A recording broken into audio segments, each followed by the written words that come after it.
most difficult questions anybody ever asked me, how to introduce myself. I don't usually know what to say, I'm a trade unionist. I think that was my calling from the time I was a child. I didn't know better. I remember my primary school teacher told me when I was about 10 that I went and complained to how he was treating the boys, and he predicted then that I would be the next Frank Walker. And those days I didn't know who Frank Walker was, so when he told me this years later, when he was retiring, I vaguely remember the incident, but it's just my nature to represent people. That's all it is. I was 10, so that's who I am. I prefer to do this. As a matter of fact, I have done several other jobs, but each time I leave industrial relations and trade unionism, I find my way back in. As a matter of fact, I got fired 3 times from NUPW, but I'm back. And the last time I got fired, people convinced me that I should form a union, and that's what I did. And we formed Alvin Hall, Ryan Lewis. We got together and we formed Unity. We started at the airport, and we were 100 and some odd people, and 130 people to be exact. And then we've been moving from there ever since.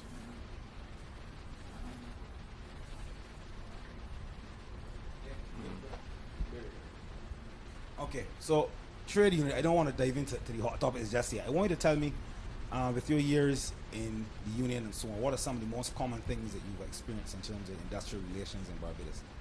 Some of the most common things. I know there are obviously a wide range of issues that workers would have with employers and so on. But what are some of the most common things you've experienced? The most common thing is just people who have money mistreating people, Because you got the money, you can treat people as you like. I say it all the time. Your last guest that you talk about was so controversial. One of my cases was to deal with him. They treat the staff like they're on the body. He comes on your show and he pretends that he's the nicest fellow in the world and stuff, but that's not who I had to come up against. You see? But so we always have these Jekyll and Hydes, they come to the media, they come to the press, and they're so nice to sit them on TV, but when they get into the offices, they treat the staff very badly.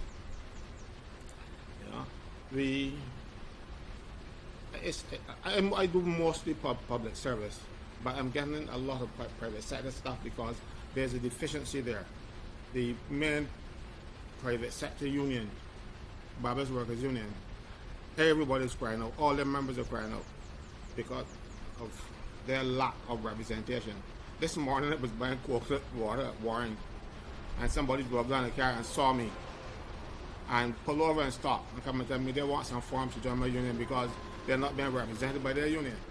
Their union, BWU. So people see me as credible, and I hope I remain that way.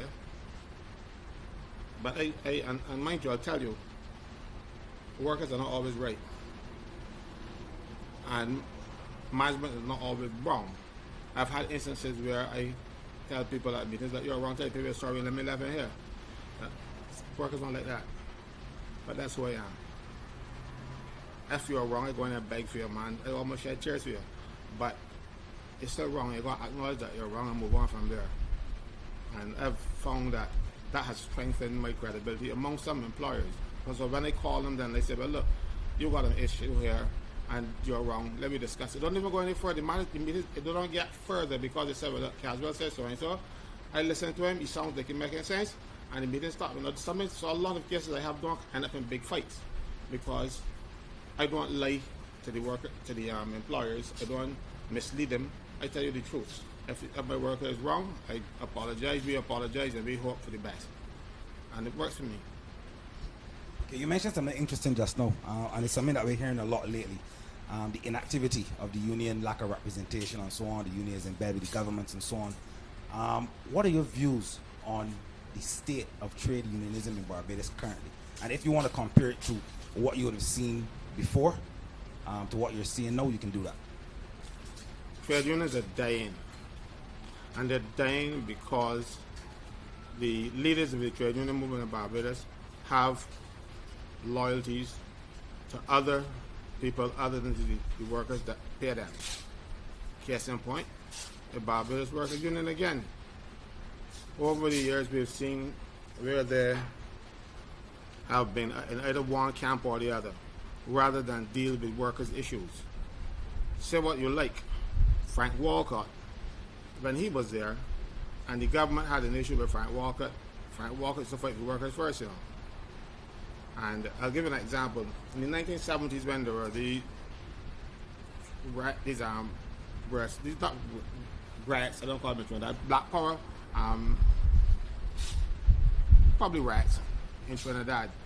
They feared that they got here, you know, and Barbados tried to introduce the Public Order Act, but it limited the power of trade unions to march. And Frank Walker opposed them, even though he was fully immersed in the Democratic Labour Party. He didn't say, well, this is my party, so I'm going to have to take the party line. We're not seeing that anymore. So what has changed? What has changed, Mr. Franklin? Because if you're saying to me that Mr. Walker and other trade union leaders would have been members of political parties, if you're saying to me that they would have exhibited more fairness, more maturity in the way that they conduct themselves, not being partisan and so on, what has changed right now? The change was they were committed to the workers. A lot of the people you're saying are committed to self. They ain't anything with workers, you know. Getting in the unions, getting power, is to get noticed so they can get other office, political office, or even a better job somewhere else. There's no commitment to the workers anymore. They're just committed to what they can achieve. And I'm seeing it over and over and over. Look at the other unions, the minor unions now. A lot of these people in teachers and the other unions, they'll come into the union so they can get promoted, you know. They're not more interested in what's happening for the workers. I'll ask you, name 3 people who were members of the executive of teachers unions over the years that didn't end up being promoted to principal or senior teacher or something. You know, there are only 2 since 1974 when they broke away from NUPW. It is a mechanism to get noticed, to get promoted, and they are deceiving the workers in the process. Where does that leave the workers now? Because you can find yourself in a very serious situation. That place is called Duck's Gut, you know. and the thing is, they don't seem to want to stand up for themselves.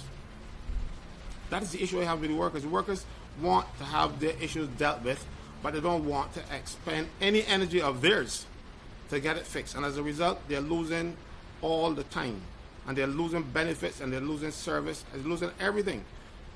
Teachers the other day had their terms leave taken away. It took years to fight it through the courts. And it was a simple matter. They didn't need any court intervention, but the union stalled, allowed the government to get away with what they wanted, because the government didn't want to pay all this money. So the unions allowed it to go through court, knowing that they will win in the end. So they deceived the teachers, you know. But a lot of teachers who were dependent on that leave had to suffer, because I'll tell you something, and people don't realize it, but teaching is one of the most important jobs in the world. Everything that you end up with, you had a teacher, you know. So, and it is stressful. So sometimes when you have teachers working continuously, they need a break. They need to get away from that stress to recharge their battery, so to speak. And that is why they used to get the terms leave, so that they can go and recharge their batteries and come back. The government took it away. But just barely a whimper from the teachers unions. I don't know what to call it. That's not something that I can conceive then in my mind. That I can be representing people, taking them and represent them, and then do nothing. Okay, I want to ask you about the importance of personality in politics. We've always had strong leaders, characters, and so on. We have Prime Minister Motley, who has a very big personality. We've had Errol Barrow, David Thompson, Owen Arthur. How important is it, and what role does that play in how, I suppose, how people would respond and react to certain measures that are taken by a government? It shouldn't be important, but it is to our psyche. We always have to have a maximum leader. That's what Grantley Adams was, that's what Tom Adams was, that's what Barrow was. They have to have these maximum leaders who can do no wrong. And they only do wrong when they're in opposition. People seem to want to worship them. And as a result, we create the Motleys, who has very little ability, but she got the gift of the gab, and so she can talk pretty and fool people. That's what's happening, you know. Name something that Miss Motley has achieved since she came into politics. Name something that was successful. She's achieved a lot of failures, but name something that was successful. The only thing that was successful is that she got a good tongue, you know, and she could come to people and make she sit down and she contorts her face to how she wants it done, and people see this kind of thing and they go for it. But she's a failure. She's an absolute failure. She has done nothing for this country. This country has done everything for Mayor Motley. Mayor Motley has not done anything for us. It isn't like the days now, you know, when politicians used to come into politics to serve. These people come in to get in them history books, to get power. This is what we're seeing now. And we have, if you look at the Barbados Labour Party, the 29 of them in the House of Assembly, they've got one voice. And then you have George Payne, who gets up and speaks, but he gives his biennial speech, and he comes and makes a couple lashes at them, and then you don't hear him again for the next couple of years. You know, what are you talking about?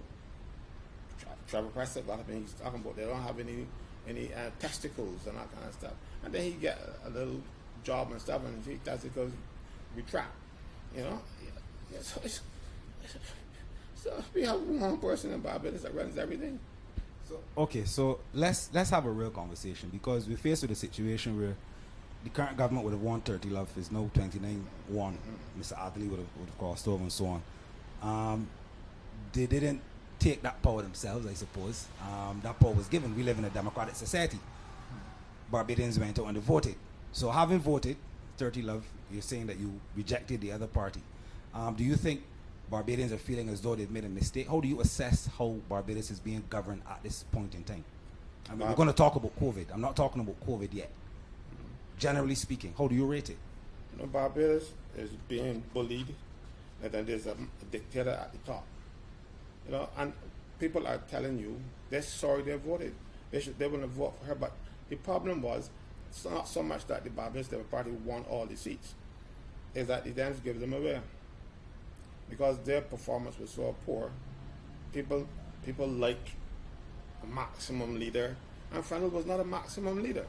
So he was destined to go truly shoot, so to speak, because he wasn't out there talking all over his face and trying to make friends and influence people. He was sitting down doing his job, and he wasn't bragging about it, so people think he wasn't doing anything. But as soon as that government gone, and this group came in and realized what they had in place, they sent home 6,000 people for public service. Mind you, they replaced a lot of them with their friends and consultants. Okay, I trying to understand something here. So, 30 love, you in the government. One thing we're sure of is that this current government would have come to power, obviously speaking about corruption in the last government and so on, and how necessary it is for transparency, if we're talking about bringing back confidence in government and so on, to be transparent, to be open with accounting and so on. We've seen, obviously, the Auditor General still highlighting certain discrepancies and so on in his most recent report. What is the difference? Are you saying to me then that there is more of the same? Is it worse? Really break it down for me, Mr. Franklyn. It is worse, but the PR is better. You know, they are not doing anything that the Democratic Labour Party didn't do, but the Democratic Labour Party didn't seem to want to cover up. These do a better job at covering up, making things look better. Look at the last scandal, a scandal of epic proportions. We're talking the about the vaccine vaccines? scandal. Okay, right, go ahead. You know, we have a system in Barbados where the government would acquire vaccines. The chief medical officer would make a requisition or whatever to central purchasing. Well, they don't call it central purchasing now. It's now called the government procurement department. There is no role in there for a politician. But we found politicians getting involved, and the politician being involved with Prime Minister. Why? Prime Minister not saying about vaccines. the chief medical officer should have been the person. They had no role in there for the permanent secretary, or the prime minister, or the minister of health. These are civil service functions. But they get involved, and then they buy source vaccines for $3 and want to sell it to Barbados for $24. That's corruption. So when you were talking about the Dems' corruption, this was corruption right in front of your eyes, and the prime minister said, what you call it? Red herring. There's going to be a whole truckload of red herrings, buddy. Somebody needs to face the courts for that. I'm talking about a criminal court. But no, Prime Minister come and sweep it under her carpet, and people defending her about it without looking at the facts. There's nowhere on God's earth that Bostic and the permanent secretary should still be in the Ministry of Health, because it says that Bostic is not in control of his ministry because something happened in his ministry that he don't know about, something that goes into the millions of dollars, and he gave for his reason for not running. No, he should not be not running. He should be leaving the ministry immediately, or the permanent secretary should have been chastised. Because let me tell you something, the only time a permanent secretary would do something like that is if they had instructions from a minister or somebody senior to their minister. There's only one person senior to their minister. So that's probably why the permanent secretary is still there. But then again too, you put people like that permanent secretary in place because you can boss them around and tell them what to do. Permanent secretaries of old would tell the prime minister, no, you can't do that. You're not seeing that anymore. Ministers make the decisions and permanent secretaries jump. So help me to understand something, and not just myself, but my viewers as well. We often hear about corruption in government and so on. And corruption could be various levels. As far as some person who's working at a lower level, taking home some pens, or at the highest level, like what it is that you're speaking about. How does it work? Because you would hear a politician say, well, I don't sign checks. It's impossible for a politician to steal money. So explain it in layman terms. You don't steal money from the treasury directly. Let's say it's a contract. You make sure your friend gets the contract, even if he's not the lowest bidder. And then the money comes flooding back to you. So you'll find certain people in Barbados getting all the contracts. Why? Not because they're the best or anything, or they do the lowest bid, but that's the one that will send back the money to the minister or whoever else helping to get involved in the contract. That's what it's all about. You don't go on the fellow don't go in when the treasury and wait the auditor general, not the accountant general, will turn his back and steal some. You have more sophisticated ways. You award contracts. Let me ask you a question, Mr. Franklin. If I am a large contractor and you are running for a political party, and I come to you and I give you $500,000 to assist with your campaign, you go put up tanks, you go buy some brandy on the blocks, you go get some karaoke's and lime, you go pay 1 or 2 light bills, buy some TV, so whatever it is that we come along and we hear politicians have to do, whatever the case may be. Your party wins, and what is due to me? I just give you $500,000. I just contribute to your campaign, which was necessary, by the way, because you had money to spend, you had things to do. So let's have a real conversation about how this thing has been working for a number of years, and do we really want this thing to change? I would like it to change. I'll give you my own example. Just about a year after I became a senator, and I made my first few speeches in the Senate, a gentleman looked at me and told me, man, you should be in the House. I said, why not? He said, you should run. I said, well, I could barely walk, I can't run now. And he said, but no, man, I'm serious. I felt like you should run. I will finance your campaign. I said, but I don't have a campaign. He kept insisting. I said, listen to me. You have a business, a supermarket. If my party wins the government, you're going to want to import licenses, Let me talk about something else. But that's what it's all about. They come in and they help you, expecting to get things to fall off the truck for you, You want contracts, you want favors, you want whatever. This is 166 square miles. Mm-hmm. What is the alternative to what is happening currently? What is the alternative? The alternative is honesty and following the law. A lot of people say we want campaign finance reform. Maybe we have it. It's just that it is not implemented, it's not used. Because you see that $500,000 you just talked about, the person who donates that, by law, is required to report it to the electoral office. I have never seen anybody do it, but the law says that you must do it. The Barbados Labour Party, Democrat Labour Party, all the other parties, if they spend money on a campaign, they must report that money. But the candidate is the only body that reports money. And you will see that they only report as much as would allow them to keep their seats. I went to the court some time ago and to check the returns, because you can go to the courts and pay $3 to inspect and $1 for a copy the returns. And I checked to see politicians who didn't have campaign houses, they didn't have telephones, they didn't have lots of things, they didn't have advertising material. They declared none of it. Now the problem there is that the people in the electoral office, they are civil servants. Right? They're civil servants. And they won't get promoted. The people who promote you are the same politicians when they get office. So if you attempt to call them to account, next time a promotion comes up, you aren't getting it. So you allow them to file lies, and I'm saying lies, on their returns. I don't think there have been any truthful election returns in my lifetime. No, but nobody looks at it. You see, I remember seeing posters with the candidates on them. When they checked those candidates' return, he didn't have a poster. You pay people to drive, to collect people at the polls. You're supposed to declare them. The fellas declare 3 or 4. And you know fellas have got 50 and 40 cars and stuff doing it. The laws are there. You cannot spend more than $10 per elector. So if you have a constituency with 6,000 people, the law says that you can't spend more than $60,000. But I've been involved in a campaign where the stage cost $72,000. You know?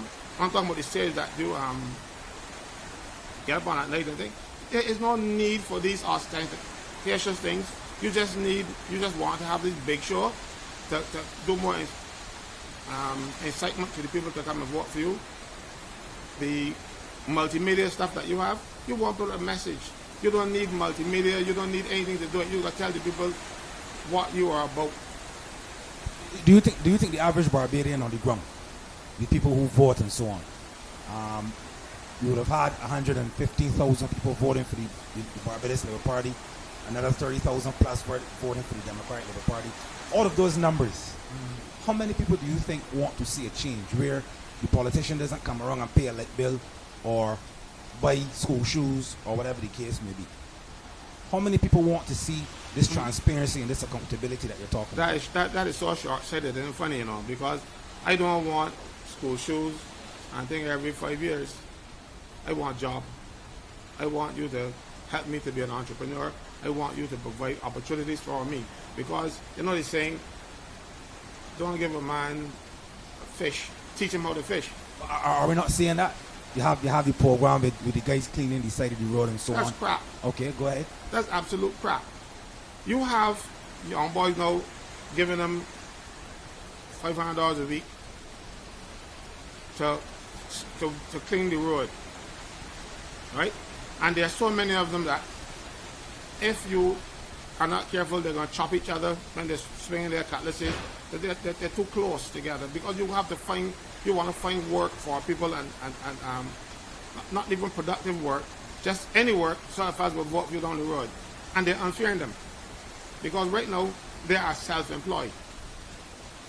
The government is one of the biggest cheats on the national insurance scheme in Barbados. You have the government now giving people contracts to clean the side of the road, contracts to even to do work in government offices. That's against the law. But the government is doing it. If the government is doing it, what do you expect from other employers?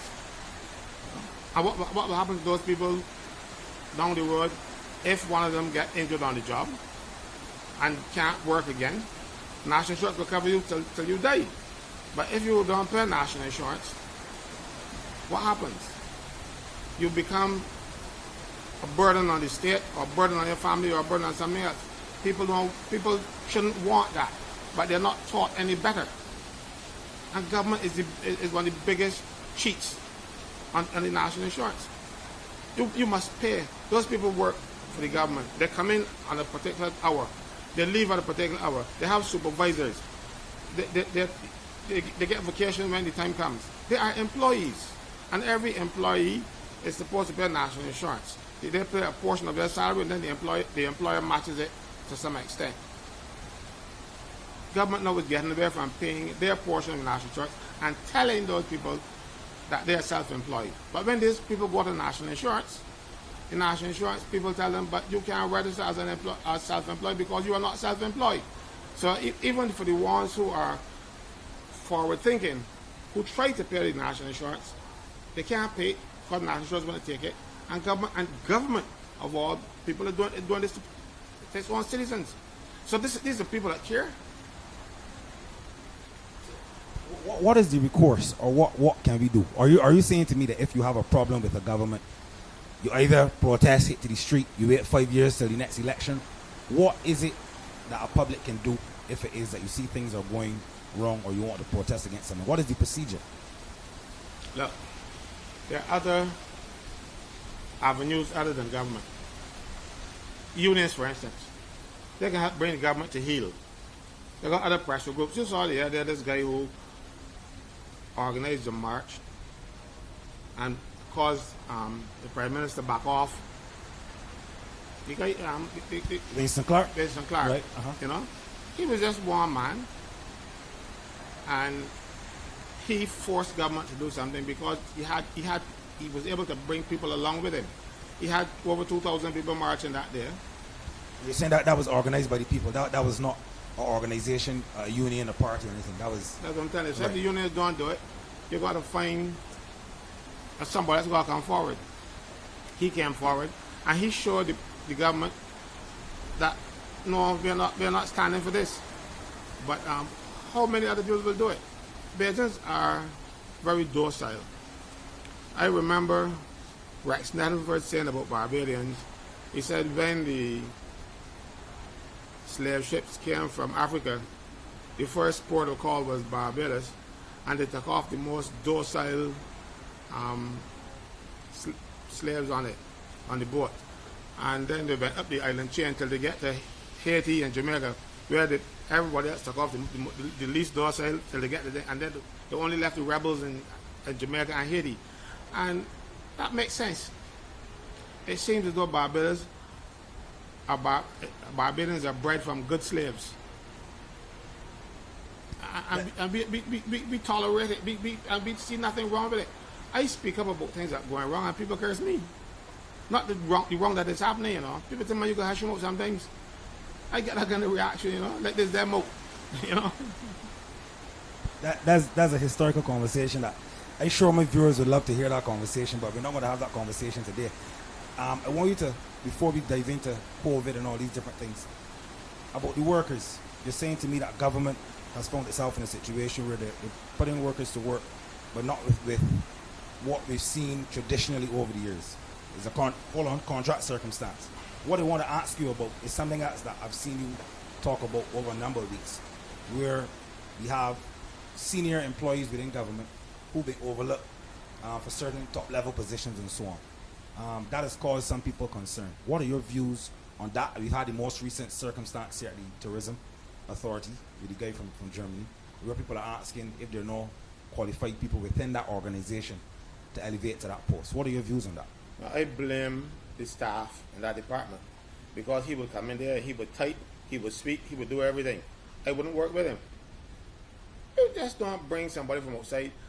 You are telling me for all these years of university training that we have and all kinds of people, and Barbadians can leave Barbados and go there and do the same thing he's doing for Barbados, that we got to bring some person, I'm not even worried about color now, from outside of Barbados, from outside of CARICOM, and install them here, and to think that the minister pretended not to know anything about it when it was raised, saying, oh, you don't know anything. Trust me when I tell you. In Barbados today, if you want a mayor job in anything public service, the ministers have to know. Just next door to me here, Some people came to me a day and said they went over to the National Assistance Board asking for some jobs. And they tell them they go get the letter from the minister. That is wrong. That's breaching everything that they know. But if you don't get a job from the minister, you don't get the job up there. But they didn't understand minister, and they know me. So they came over here and figuring about Lemony House. They said, I'm a minister. And they say, come to get a letter, for me to get a letter. But if I give them a letter, they won't get the damn job, not in Barbados, not in the government. But that's what's happening. The recruitment in the public service is a joke. All we do now is to install political friends and family. And if you don't have a position for one of them, you make them a consultant. Right now, one of the last consultants, Mr. Ellis, he ain't got no, I would like to see his job description. He ain't got the job. His job was to stay off of brass tacks. You know? That's the reality, you know? He's getting paid $15,000 to stay off of brass tacks. You're starting to sound like what a lot of people in the public been calling a conspiracy theory. So you're saying to me that the government or the Prime Minister has been, quote-unquote, intelligent enough to remove a moderator off of a calling program? That's what happened. It's a conspiracy a fellow theory, with one eye with cataract on it can see that. You know? What is he doing? What is his job description? What is he required to do? He's a COVID advisor. What they can advise you to do? How to catch COVID? Yeah. We have government information service. They just went and put an improper, what do you call it, department now headed by another politician. Public Affairs Department. Public Affairs Department is what is doing the function of JAS. But Public Affairs Department is staffed by BLP advos. It's as simple as that, you know. You're finding jobs for your people. But these jobs are supposed to be civil service jobs. And there's a way to employ civil servants. According to the law, you're supposed to advertise the jobs. Mind you, the Public Affairs Department is a temporary department with temporary people. But the Public Service Act still also requires you to go through the same procedure of hiring. Did you see the ads that put Paris and those other people in place? No, there were none. They're taking the government money and spending it on themselves and on their friends. Then the conspiracy theories, this is facts. You can look at it and see. There are laws against what they have done with setting up this department. Do you think somebody care about the law? In Barbados? Today? No, the only law in Barbados right now is Mali. I want to ask you some questions here, right? Because obviously you're saying that there are people who would curse you for being vocal on certain issues and so on. Then there's certain people who would say, well, without Caswell Franklyn, we won't have an opposition in Barbados and so on.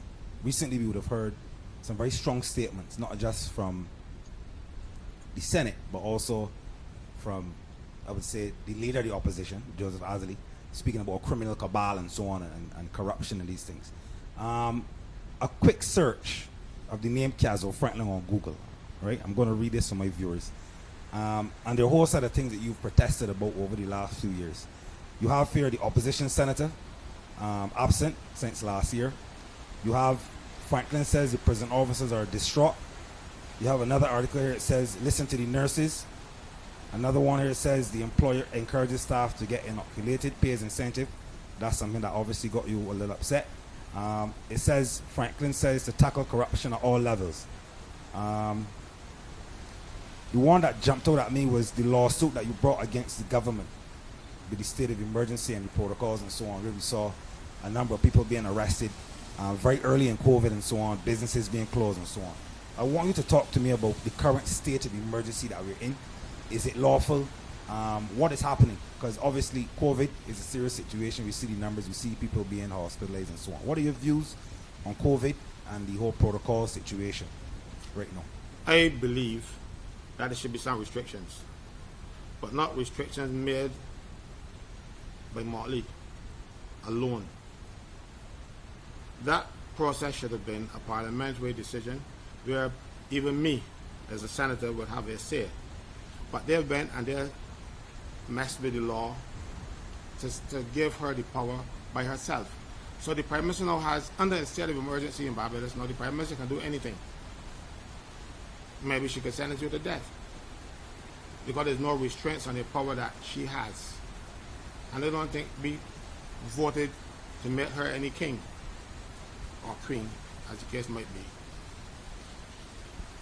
So you took the government to court. It was thrown out at the High Court and so on. Talk to me about the process. That's a process that you would have taken, I suppose we can say, on behalf of Barbadians. So talk us through what that process was like, if you don't mind quickly, whether it be from filing the papers. What was that process like, taking the government to court? When I got very angry when the Jamaican guy got sentenced to prison for leaving isolation and going and buy a Fanta and a sweet bread because he was hungry and the people wasn't giving him any food. And he really did not understand what was going on. He didn't understand the process. He just went over to get a sweet bread, you know, and a Fanta. He had no criminal intent. He wasn't intending to break the law, just that the man did not understand. And they came down heavy on that man. I was angry as hell. I don't know him. I've never seen him. I don't know what he looks like. But I don't believe that a man should be treated like that. And that's what spurred me to say, no, Cas, but you got to do something about this, you know. I was always opposed to the way they're doing it. But that was the little straw that broke the camel's back for me. You can't just take people and treat them like this. This man didn't understand. He didn't intend to breach the law. He didn't try to do anything wrong. The man, he escaped quarantine and come back. And left, you know. He went and run and get fined and come back. So it's obvious that he didn't have any intent of absconding and running away and hiding from the authorities. He just didn't know. Just didn't understand. He wasn't the brightest fellow in the world. And they locked up him. And you know, there was no outcry. I don't know if it's because he was Jamaican and he didn't care too much. But I cared about it because he's a man. It was also the store owner, the Guyanese guy who passed away. Also, yeah. he was remanded as well. So there are quite a few things that I think got my action started before I was more concerned about what was happening. Then this thing happened. The store owner died too. But that enraged me as well because you know these people are not criminals. They might have not understood, or even if they understood, not this kind of heavy-handed stuff. And I start searching the law to find out if she really has the power to do this. And my research tells me no, she doesn't. The court so far has disagreed with me, but I expected that. When the case was filed, people asked me, but Caswell, why you didn't object to the judge because of who she was? I said, look, I'm going to lose that for her since it's looking over the judges. So she could well do it. Because I just want this matter to get to the CCJ. So as soon as we get it over with, then, and that was my reasoning. People might not like me to say that, but that's how I reason it out. I don't care which judge here, because the judges are going to find a way to say what Motley has done is correct, and then I have to go to the Court of Appeal. I might succeed there if the emergency is over, because they're going to allow her to do her thing and then come out and say, oh yeah, Caswell might have been right. That was my reasoning too. I said, but I want to get to the CCJ because I cannot let this type of behavior happen again. Because you see this, amending the Emergency Management Act and declaring a health emergency, and the Attorney General had the gall to say there's no provision for health emergency, so they had to come with this. That is absolute rubbish. Section 25 of the Constitution of Barbados provides for any type of emergency, health, you name it. It's already in the Constitution. Apparently he didn't look at the Constitution. But they wanted to do things outside of what the law, as it stood, gave them power to do. Like for instance, the law says when you make these orders, you had 7 days in which to get the parliamentary approval. So they didn't want to bring it to Parliament. So they took that section out of the Emergency Management, out of the Emergency Powers Act, left out that piece and put it in the Emergency Management Act. So all the things that didn't want to confine themselves with, like for instance, they said any order must be subject to negative resolution in the of the House, in the Senate. Negative resolution is the fastest way to implement regulations. They don't even have to be published in the official gazette. As soon as the minister signs it, it becomes law. But then he has to bring it to Parliament. They didn't want parliamentary oversight. So they took out that provision from the law so that there will be no parliamentary oversight, so nobody will see what they were doing, or nobody will be able to criticize what they are doing. They don't want accountability. They don't want to account to the people. And that's why you have this mess that we're having now. Because one person decides what will happen, and the rest, like sheep, follow along. The Prime Minister has the power, to even control prices. You know, she's done everything that the law has given, that she's power to give except control prices, though, because those prices would be inflated so that people can make campaign contributions. So if you control the prices, there would be no campaign contributions. So she controls everything else. She made orders for everything else but the control of prices. They don't control prices in Barbados, but she has the power to do it. All right. So the state of emergency has been extended. The next thing that we're going to wrap up soon. The next thing that they want to ask you about is obviously the most contentious issue in our society right now. This issue of mandatory vaccinations and so on. I'm not a doctor. You're not a doctor. What are your views not on the vaccine, but on the issue of mandatory vaccinations, safe zones, the whole of it? What are your views on it? I think the government doesn't know what it's doing, and it's doing something. Let me start, because like you said, I'm not any expert in any medicine or anything. I ain't an expert in anything. But what I can tell you is I can read and understand. And I can listen to experts and understand what they're saying. First, the experts are saying you can still catch COVID and still pass it on to people if you are vaccinated. But these people are saying that you have to be vaccinated. They want you to be vaccinated. To protect who? The only body going to be protected with the vaccine, according to what they're saying, is the person receiving the vaccine, because if he catches the disease, his disease will not be as severe. So the only body that should be worried about not taking the vaccine is you. That didn't take it. So why this? You know why?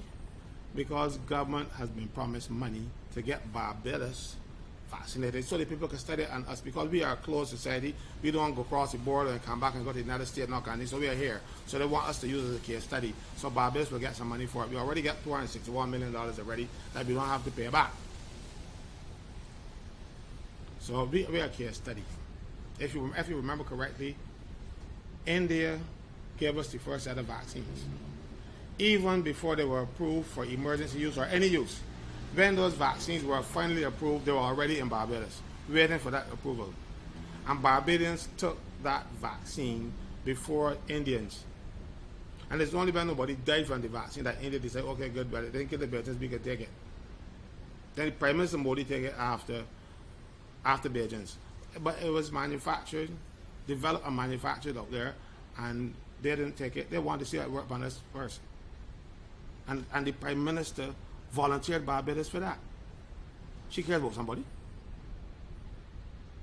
Now let me get back to the mandatory vaccination. Last year, I can't remember the date, but it is the day when I walked out of Parliament over Senator Lisa Cummings coming in, having mixed up with people at the airport with COVID. Remember that time I walked out? It was that day when they passed the Employment Prevention of Discrimination Act. In that act, at Section 6, says that you can't force a person to go through any medical procedure to either to get a job or to retain it. So mandatory vaccinations is contrary to the law that the government has passed. But government isn't saying, oh, we are forcing you. They're allowing employers to break the law to achieve their end. Because right now, if the government forces it on us, in election coming up, and all vote count. So if you force me to get vaccinated against my will, I'm voting for you. So they're allowing the employers, some of whom don't have any ability in medicine, they don't even have any business that they're running. But the government are allowing them to not taking steps against them. If they've broken the social partnership agreement, basically. The social partnership is a bunch of nonsense. The decision with social partnership is Marley's decision. She gets together people of like mind and have my social partnership. I used to attend the social partnership meeting when COVID thing first started because I used to say, well, look, I might got a little bit of ability that the people might use and I can contribute to it. But I find that I'm not invited when the people know my views prior to the meeting. Like when they had the boss plan and the force service plan and all kind of stuff. Some person from one of the newspapers, the advocate, called me and told me they hear about this thing. I said that's nonsense. That can't happen. That's against the law. And I showed them even the Constitution how it is against the law. So next thing you know, I'm at my desk sitting down and I hear a phone call asking me, "Hey, Caswell, what happened at the meeting?" I said, "What meeting?" Nobody invited me because they knew my views already. And so my views were not supposed to pollute the intentions that they have. Right? So I decided, but look, if you don't want my views when they don't concur with yours, then they're going to come and talk because I see what it's all about. So if you have like minds up there saying, no, and there's all this mutual admiration society. What goes up there, the Prime Minister says what she wants to say, one or two people say things, and then busy cries, and he cries. And then the whole thing is what is the decision that the Prime Minister will make anyhow. Because she has, see, one thing about the Prime Minister, you must give her credit for it. She's strategic. When she was in opposition, she courted all the unions, private sector and everybody else. Also, and those people marched against the last administration for less than what's going on now. But they are her people now, so they can march against her. And to make sure that you have the unions quite under your arm. Literally, they took the giant sector Barbados Workers Union and give her a seat, give her a safe seat. And when poor Glenn Clark out of Barbados, but me almost couldn't get out, but you know what I mean. So, okay, we're gonna wrap up now, Mr. Franklyn. Like I said, you're Mr. Controversy, Man of the Year. I want to ask about your most recent stance that you took just last week at the Lord Erskine Sandyford Center, where you walked out of the proceedings. I want you to explain what transpired, one, and I also want you to explain to me your stance around Barbados going into a republic and us pretty much doing the Constitution secondary and not first. I want you to really explain the entire process to me, this transition that Barbados is going through in next month. Explain it to us, please, in layman terms. Constitution, republic, all of it. All right. If you watch the debate,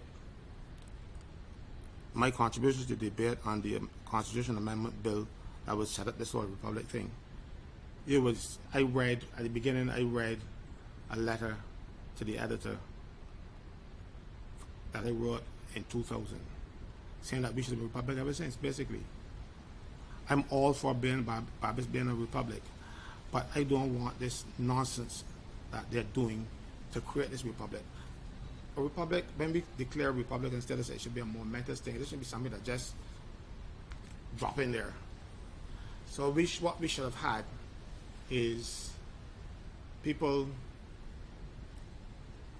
getting together, coming up with ideas, putting a constitution in place, and when that constitution is in place, you circulate it to the population, let people have a say on it, and then that becomes ours.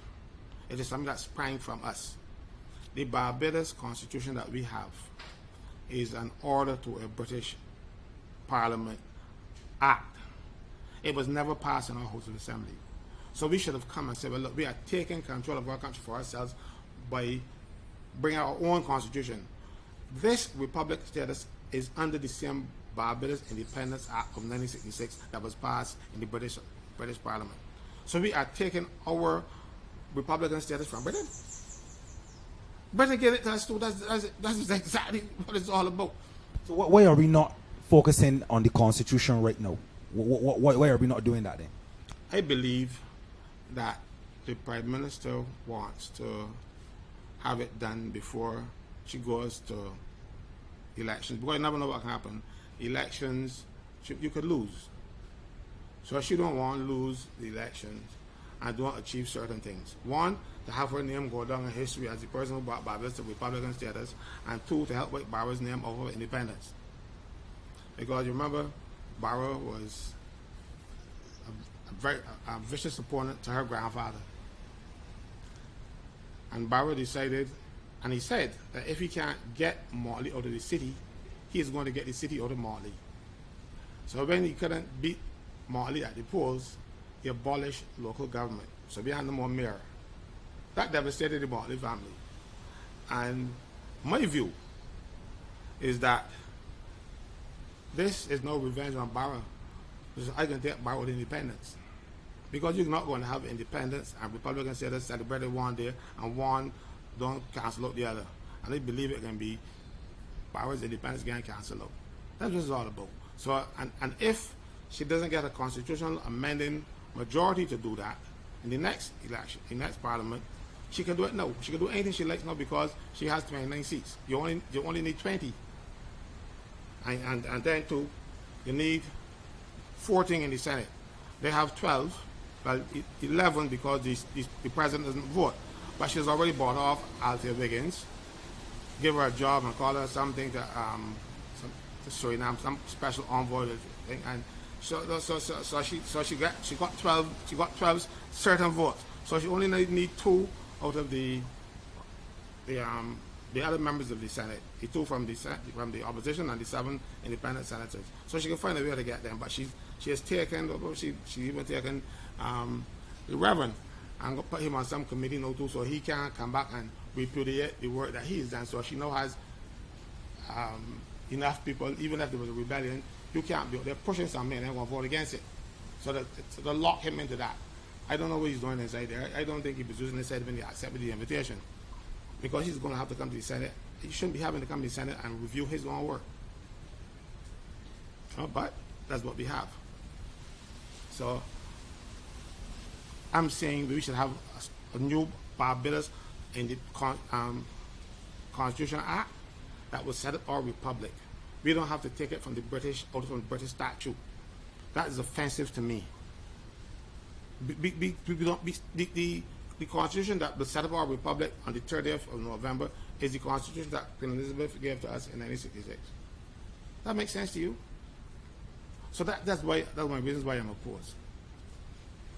No, I don't have any opposition to the person named to be Governor General. That's not an issue for me. But then they'll go to Parliament and they decide that they're going to vote. Not understanding what they're doing, they just come in and hand out ballots. But there was no resolution for you to vote on. Parliament only goes by resolution.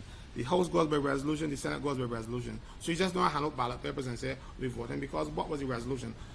I don't know what the resolution is up to now. The ballot paper itself was a rush job, and somebody didn't realize that if you're going to have a yes or no vote, that you're going to have to put something in place where you can put one or the other. To only have one space. So I suspect I had a space for yes, no space for no. So I questioned that. And then when I was walking out, I heard the president saying, oh, make a tick for yes and an X for no, and we didn't abstain if you were going to abstain. You ever hear such madness? And there were no rules for the process. Yes, the Constitution said that you can do certain things, but then they didn't tell you how to do it. So you have to put rules in place. And you do not put rules in place while I am speaking, because I'm subject to those rules. So you might put a rule in place when I'm speaking, and I will breach the rules because I don't know what the rules are. And in any event, rules in the Senate and in the House, because they know they can regulate their own procedure, but they are made by standing orders. I'm a member of the Standing Orders Committee, so they're going to come to me. Then the Standing Orders Committee give their approval or their recommendations, then the Senate or the House votes on them. There was no space in between those 3 or 4 seconds to have a meeting of the Standing Orders Committee to vote for the standing orders and then put them in place, because the president cannot put standing orders in place. The speaker can't put standing orders in place. The standing orders are voted on by the Senate or by the House themselves, not by somebody realizing, oh Lord, we do something wrong, let me just fob off something quick. I wouldn't be part of something as sloppy as that. It was untidy and looked really bad. I can stop them there.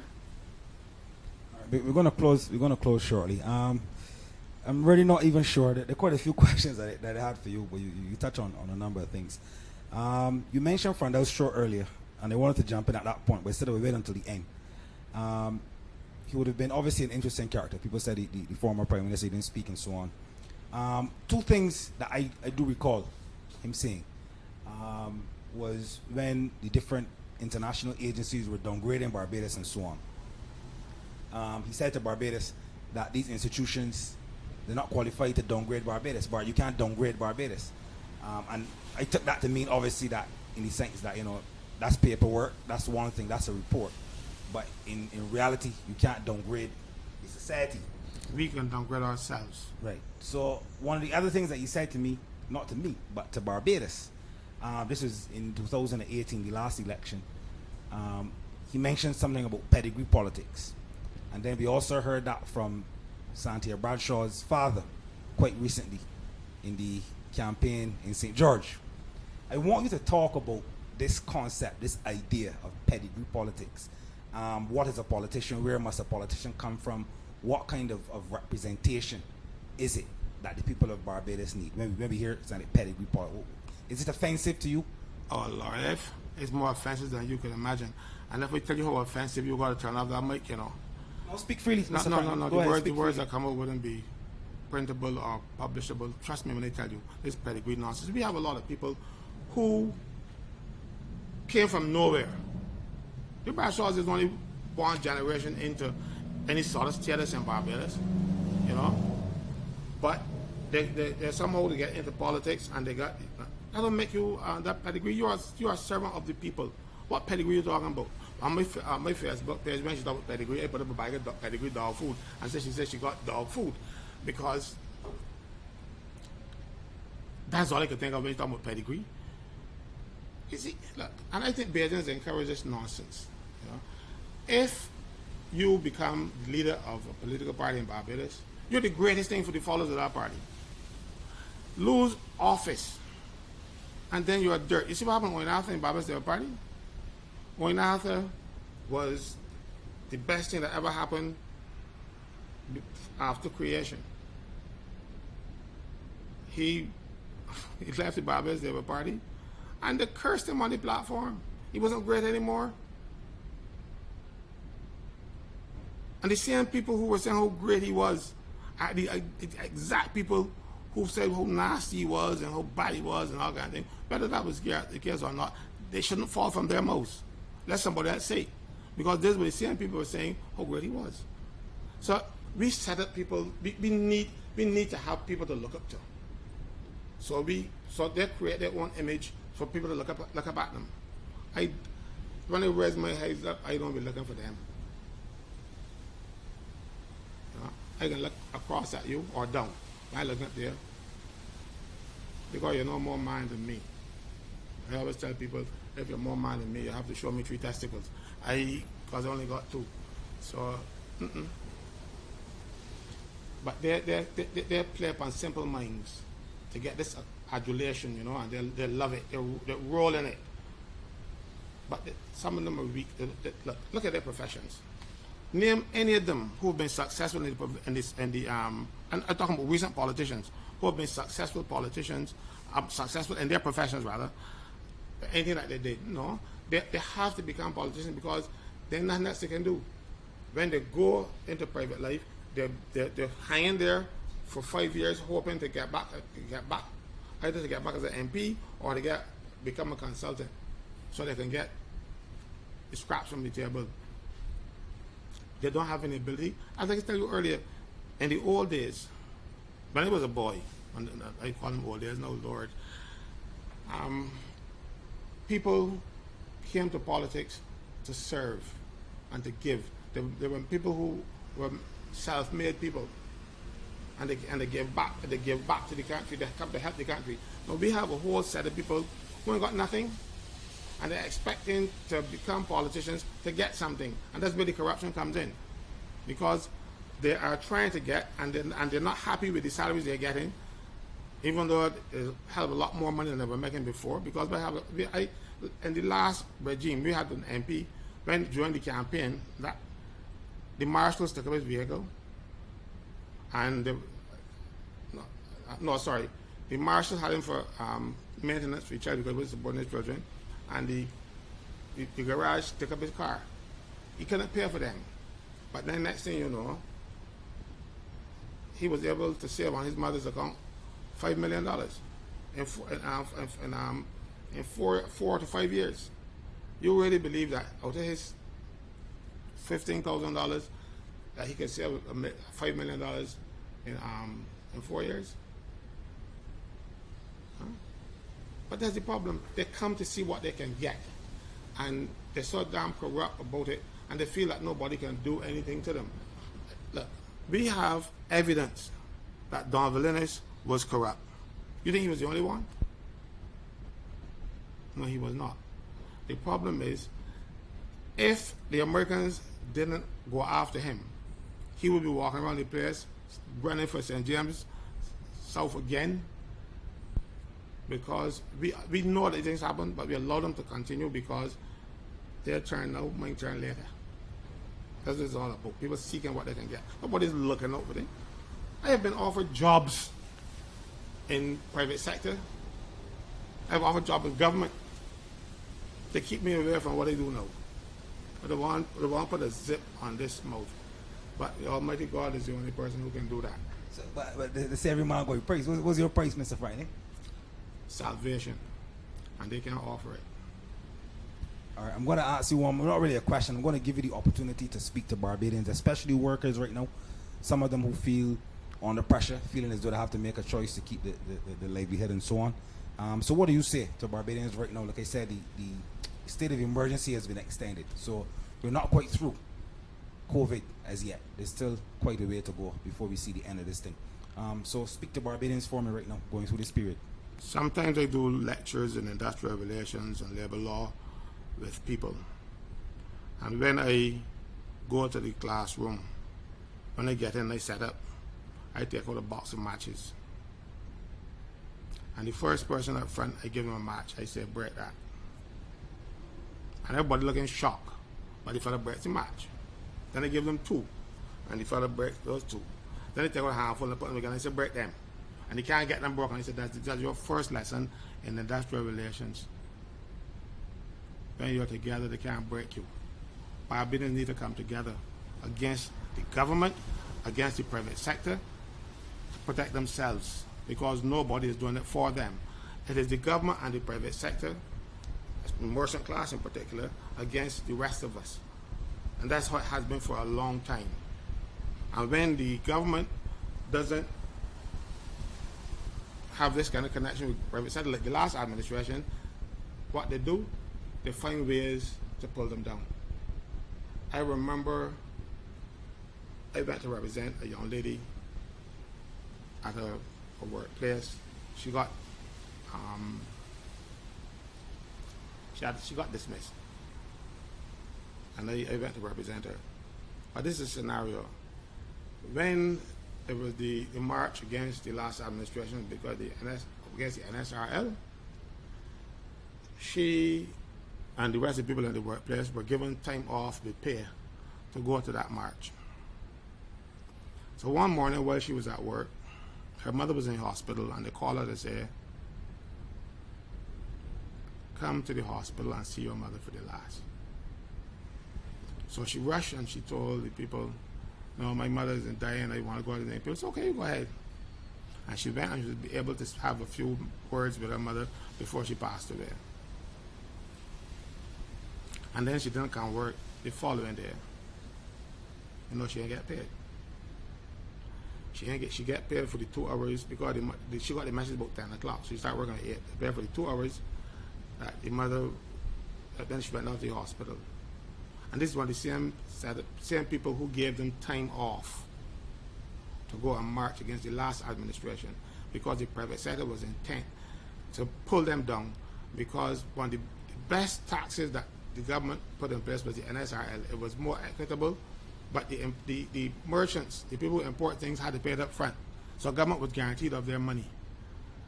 And they got together with Barbados Labour Party and demonized that NSRL. It was a better tax, because you had to pay. No, but they're stressing on VAT. VAT is paid by you to the merchants. A lot of whom keep it.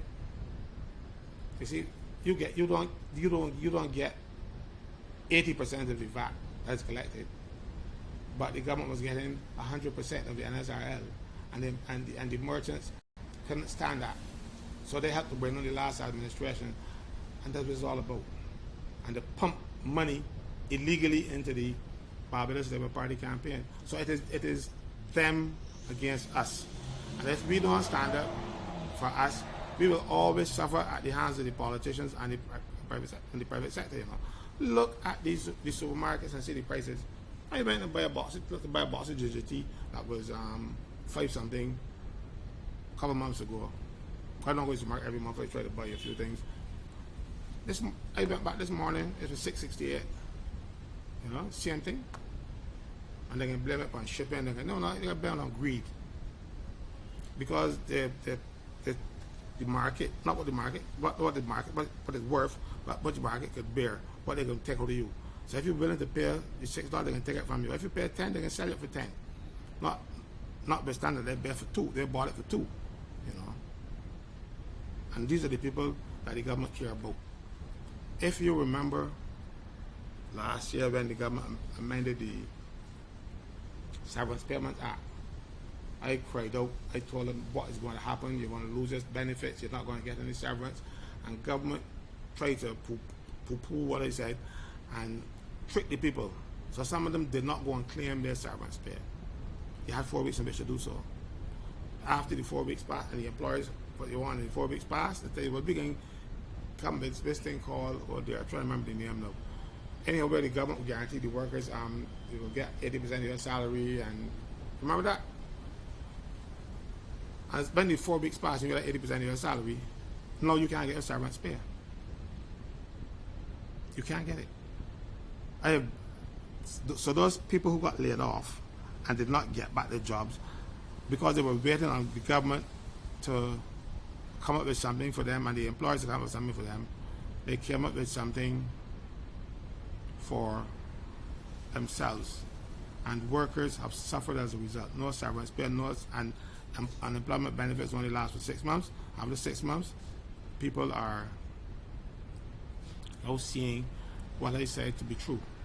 I am not pleased, and I'm not saying, you see what I say, because it's really hurtful to know that people work 25 and 30 years at a particular workplace, and then they get sent home through no fault of theirs and walk out with nothing. A lot of that happen.